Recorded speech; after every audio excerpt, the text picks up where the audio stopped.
Okay, this is another 5-minute tarot, and I'm rushing because they're doing construction outside. They're redoing the road, so they're digging it up, and it's really noisy. So I'm hoping that I can get this done between while they're taking a break. So today I wanted to mention the importance of what you notice, what catches your attention, and are you paying attention to it, or are you just ignoring it and assuming that there was no good reason for noticing whatever it was that you noticed in the first place?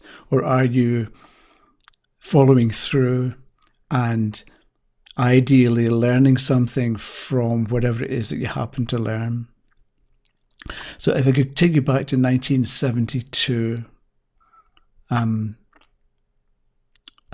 round about then, there's a friend of mine at university, and he was doing English, and I read an essay of his about the end of Paradise Lost by John Milton, and Paradise Lost is about how Adam and Eve get thrown out the Garden of Eden, and it ends with Adam and Eve, hand in hand with wandering steps and slow, through Eden took their solitary way.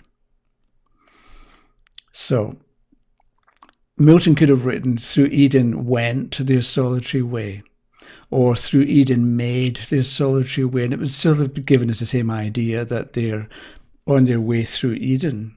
But the friend of mine at the end of the essay wrote that the word took, through Eden took their solitary way.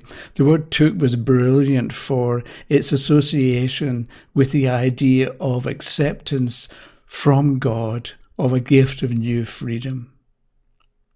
Right? So they didn't just wander through Eden, they accepted a gift of new freedom, and that's what was with them as they walked through Eden. So the reason I'm telling you this is because it can reinforce the idea that words are important, and that what we say can have a specific and particular meaning.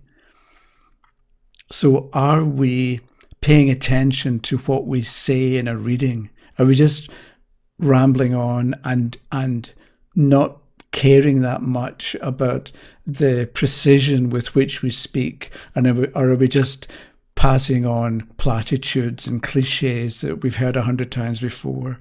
Or are we in some way choosing our words carefully? Because you can be John Milton, right? They went through Eden, but they took their way. It was stated deliberately because he wanted to give you a complete picture. So when you do a reading, are you paying attention to the thoughts that you have? You may not begin tomorrow doing a reading that you're totally in charge of all your thoughts, but it's more the idea that we should aim for, so that as we practice and as we do readings, we get better at choosing our words carefully. And that can mean that when you do a reading for somebody, you listen to what you're saying. It's not just about giving them the information or doing the interpretation of the card. There's also a part of you should be listening to what you say and how you phrase things, and developing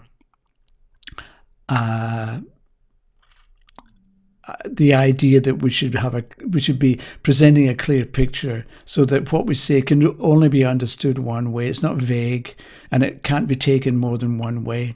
And maybe you don't get it right the first time, but if you set that as the goal or the aim, then I think it's worthwhile. But it also means, what do you notice? So if you come across a book title that'll think, that sounds interesting, and then immediately forget it, or do you think, I wouldn't have paid attention to the book, I wouldn't have noticed the title, the title wouldn't have come to me if I hadn't been supposed to at least look at it and examine it and study it and see what I can get from it. Because maybe there's something in there that would be useful for me to know, or an idea that I could then develop. So I think it's important generally, as you go through your daily life, pay attention to what's going on and what comes to you and what you notice. And instead of just ignoring it And ignore means to not know. Instead of just ignoring stuff that you're attracted to or that grabs your attention, follow through and see where it leads. It may lead nowhere, but then you've learned something. But it could lead somewhere positive and somewhere that teaches you something. Because we can look at the things that happen and ask ourselves, what is this trying to teach me? And if you look at what goes on in your life through the eyes of what's this trying to teach me, you end up learning a lot, which means that in the long run you can do better readings as well as make better decisions for yourself. Okay, that was it for today. What do you notice? And what are you doing with what you notice? Are you following through or are you just ignoring it? Okay, I'll see you next time. Okay, bye-bye.